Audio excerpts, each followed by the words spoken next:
Hello everyone, it's John here again, and I wanted to show you our next campsite.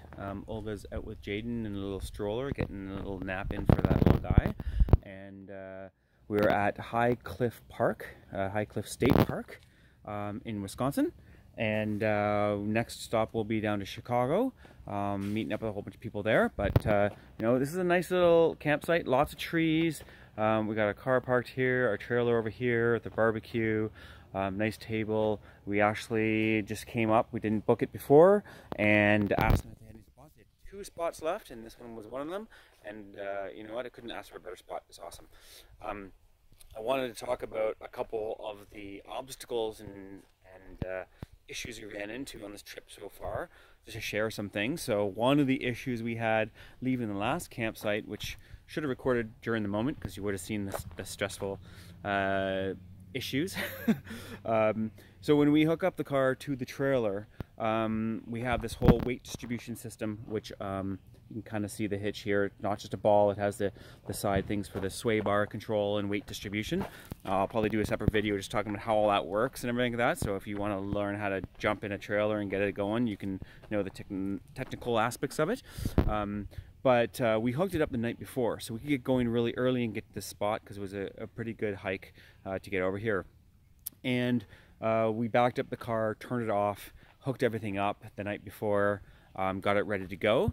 And when we turned on the car, we had a malfunction suspension. So this, we're currently driving in a Q7, Audi Q7. As you can see, there's a bit of space here by the wheel well. That's all adjustable through air dampened suspension. So you can change the mode to move the car up and down different heights for different dampening, for different suspension. And that aired out, and I was like, oh my god, what's going on here? Did we bust something in it or whatever? We're gonna be stranded here.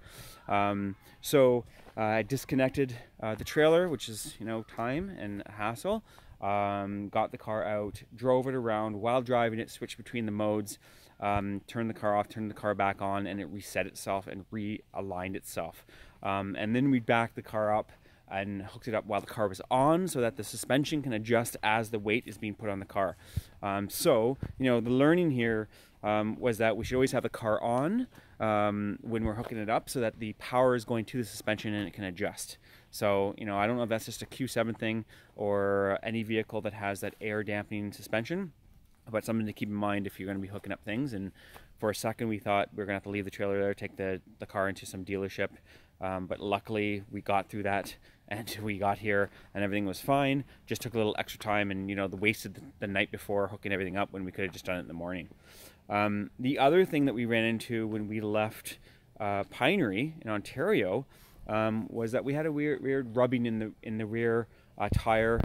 It was the front, this one here, the front rear tire on the one side of the trailer, and we said, you know what, our dealership, we bought it at Can-Am RV, which is pretty close to London in that area. We said, why don't we just drop in and get them to check it out? And actually it was a pretty big problem. The drum brakes inside had completely come off the rail and were kind of squished along the outside, so they weren't even working on the one wheel. Just the one wheel, but still really important. If you're hearing rubbing in the back, you know, on a trailer like this or any trailer, they have to have their own brakes built in. You want to get that stuff checked out.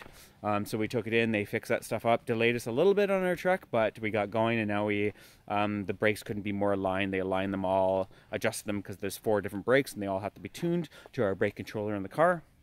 And we got going. So, you know, a couple things there that kind of freaked us out a little bit over the last couple days, but we got them fixed up, we got on the road, and everything's been great so far. No other big problems. So yeah, wanted to share that with you. High Cliff is an amazing park. There's, as it sounds, the actual Niagara Escarpment goes through here. So those from Ontario that know about the Niagara Escarpment, actually goes through this area as well. And there's the big rock faces and things like that. I'm sure there's some rock climbing here. I took Jaden out on the Thule chariot and my bike, and we were going up and down some pretty gnarly hills. And he was laughing and going crazy back in the back. I don't know how he liked it. His head was bobbing around like crazy, but he liked it.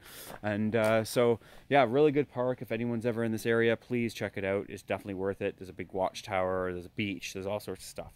So sorry about the long message there, but I wanted to share some of the weird things that were going on with us. Okay, I'll talk to you guys later. Okay, bye bye.